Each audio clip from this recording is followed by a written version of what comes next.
আমি কিছুদিন আগেও বলেছি যে আমাদের ক্রিকেটটাকে অনেকটা আয়নাঘরের সাথে তুলনা করা যায়। কোনো খেলোয়াড়ের কোনো টু শব্দ করার কোনো সুযোগ নেই কিন্তু।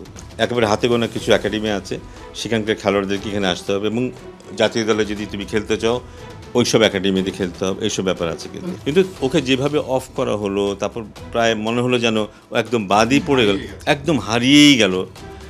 এটা আমি খুব ভালোভাবে অবজার্ভ করেছি। আমি কিন্তু তখন থেকে আমি এটা অবজার্ভ করছিলাম যে কী হয়। এমন একটা দেশ যেখানে বলতে হয় যে আমি ক্যাপ্টেন্সি করতে চাই না, মানুষজন স্বপ্ন দেখে আমি দেশের ক্যাপ্টেন হব। 10 বছর ক্যাপ্টেন ছিলাম, আমার ক্যাপ্টেন্সিতে এই হয়েছে সেই হয়েছে, আমাদেরকে ক্যাপ্টেন খুঁজতে হয়, তারপরে অনভিজ্ঞ কাউকে দিতে হয়, কারণ যারা অভিজ্ঞ তারা ক্যাপ্টেন্সি করতেই চায় না। কি একটা পরিবেশ।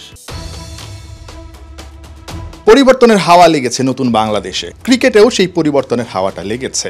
ক্রিকেটার, সংগঠক, কোচ অনেকেই আসলে নতুন করে অনেক কথা বলছেন, অনিয়মের যেই ছবিগুলো সেগুলো আসলে সামনে নিয়ে আসছেন, প্রতিবাদ করছেন। আবার অনেকে আছেন যারা আগেও আসলে প্রতিবাদ করে এসেছেন, এখনও সেই বিসিবির যেই অনিয়ম বা বাংলাদেশের ক্রিকেট পিছিয়ে যাওয়ার যেই কারণগুলো সেগুলো আরও শক্তভাবে তুলে ধরছেন। তাদের মধ্যে একজন বাংলাদেশের ক্রিকেটে বা ক্রিকেটারদের সবচেয়ে সম্মানিত, একই সঙ্গে বাংলাদেশের ক্রিকেটে সবচেয়ে পরিচিত একটা মুখ, সবার প্রিয় নাজবুল আবেদিন ফাহিম। ফাহিম স্যার, স্যার একটু আমি শুরুতেই স্পেসিফিকভাবে জানতে চাই, সবাই বলছে বাংলাদেশের ক্রিকেট অনেক বছর পিছিয়ে গেছে, কয়েকটা জেনারেশন পিছিয়ে গেছে। অনেকে বলছে বাংলাদেশের ক্রিকেটে এতটাই কি বলবো দুর্নীতি হয়েছে, এতটাই ক্ষতিগ্রস্ত হয়েছে বাংলাদেশের ক্রিকেট যে একেবারে ঘুণে ধরা একটা অবস্থা হয়ে গেছে। আপনার কাছে শুরুতে স্পেসিফিকভাবে জানতে চাই, বাংলাদেশের ক্রিকেটটা আসলেই কতটা ক্ষতিগ্রস্ত হয়েছে, কতটা বছর আসলে পিছিয়ে গেছে?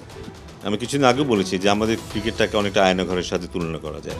সো যারা যারা পক্ষের খেলোয়াড় বা পক্ষের দল তারা অনেক সুবিধা পেয়েছে, যারা পক্ষের দল নয় তাদেরকে অনেক চাপে থাকতে হয়েছে। সো আমরা দেখেছি গত গত বেশ কয়েকটা বছরে নির্দিষ্ট কিছু একাডেমি থেকেই প্লেয়ারদেরকে উঠে আসতে হয়। ওইসব একাডেমিতে যদি ওরা না থাকে, ওদের পক্ষে বয়সভিত্তিক যেসব খেলা হয় ক্রিকেট বোর্ডের, ওখানে আসাটা খুব কঠিন হয়ে যায়। কিন্তু একেবারে হাতে গোনা কিছু একাডেমি আছে, সেখানকার খেলোয়াড়দেরকে এখানে আসতে হবে এবং জাতীয় দলে যদি তুমি খেলতে চাও ওইসব একাডেমিতে খেলতে হবে, এইসব ব্যাপার আছে কিন্তু। এই সিস্টেমে পড়ে তো নিশ্চয়ই তাহলে অনেক প্রতিভাবান ক্রিকেটার হারিয়ে গেছে। অফকোর্স এখানে অনেক যেটা হয়েছে যে হয়তো হয়তো ফেভারিটিজম হয়েছে, অনেক ফেভারিটিজম হয়েছে। আমি যদি বলি যেসব কোচকে রাখা হয়েছে ওখানে অনেক ফেভারিটিজম করা হয়েছে। আমি নিজে এটা দেখেছি, সারা দেশে যে কোচ নিয়োগ হয়েছে সেখানেও কিন্তু বিবেচ্য বিষয় ছিল কারা আমার দলের বা আমার পরিচিত বা আমার কন্ট্রোলে থাকে তারাই শুধু হতে পারবে। কিন্তু এখানে অনেক যোগ্য লোক কিন্তু বাদ পড়ে গেছে। কিন্তু যোগ্য লোক ওখানে ছিল না তা না, কিন্তু অনেকেই আবার বাদও পড়ে গেছে। কিন্তু এখানে বৈষম্য আছে দারুণভাবে, আর মেধার সুযোগটা খুব মেধা হিসেবে কাউকে জায়গা দেওয়া হয়নি। গত কয়েকদিনে আমরা অনেক ক্রিকেটারের স্ট্যাটাস দেখেছি, তারা সামনে এসে বলেছে, অনেকে মুখ ফুটে না বললেও বিভিন্নভাবে ইঙ্গিতে আসলে বুঝিয়ে দিয়েছে যে কতটুকু তাদের সঙ্গে বৈষম্য হয়েছে। ন্যাশনাল টিমের ক্রিকেটারদের কথা বলছি, মানে অনেকেই তো আসলে আপনার সঙ্গে উঠা বসা বা কথা বলা হয়, মানে এরকম দু একটা ঘটনা আছে কিনা যেগুলো আপনাকে অনেক বেশি নাড়া দিয়েছে বা আপনাকে এসে আসলে কষ্ট থেকে বলেছে অনেকে যে এই বিষয়গুলো হচ্ছে আমাদের ন্যাশনাল টিমে বা ন্যাশনাল ক্রিকেটেও? আমি একেবারে ছোট্ট একটা এক্সাম্পল, অনেকেই আছে, আমরা তো ইমরুল কাজকে প্রায় বলতে শুনি বা এরকম আরও প্রায় রুবেলকে বলতে শুনেছি বা সাইফুদ্দিনকে অনেকে শুনেছি। আমি অন্য একটা এক্সাম্পল আমি নাসুমের কথা বলি। নাসুমকে আমরা রিসেন্টলি দেখেছি বিপিএলে খুব ভালো করেছে, জাতীয় দলে চলে আসলো, দারুণ খেললো। তারপর আবার একটা দুটো সিরিজে দেখেছি, 50 ওভারের ম্যাচ সিরিজে দেখেছি ভালো খেলেনি। ভালো না খেললে ওকে অফ করাই যেতে পারে, কিন্তু ওকে যেভাবে অফ করা হলো, তারপর প্রায় মনে হলো যেন ও একদম বাদই পড়ে গেল, একদম হারিয়েই গেল। এটা আমি খুব ভালোভাবে অবজার্ভ করেছি। আমি কিন্তু তখন থেকে আমি এটা অবজার্ভ করছিলাম যে কী হয়। একজন খেলোয়াড় যার মধ্যে সম্ভাবনা আছে, সে হতে পারে যে একটা সিরিজে ভালো খেলেনি এবং তাই পরের সিরিজে সে সুযোগ পায়নি, এটা হতেই পারে। কিন্তু তারপর হারিয়ে যাবে কেন? তাকে ফিরিয়ে আনার কোনো চেষ্টা কেন দেখলাম না?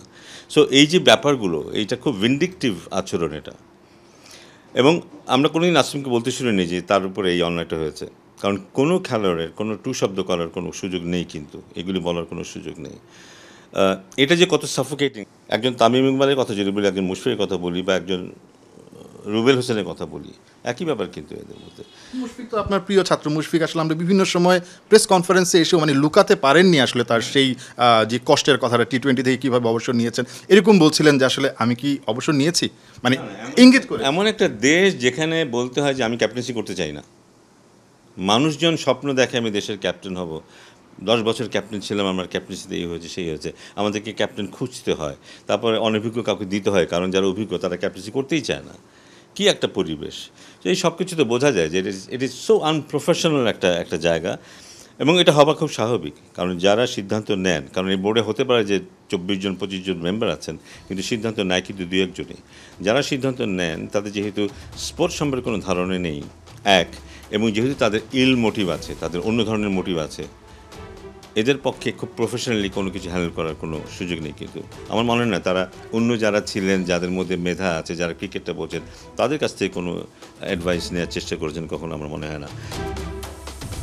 নাহিয়ান বিন জসিম, ৭১।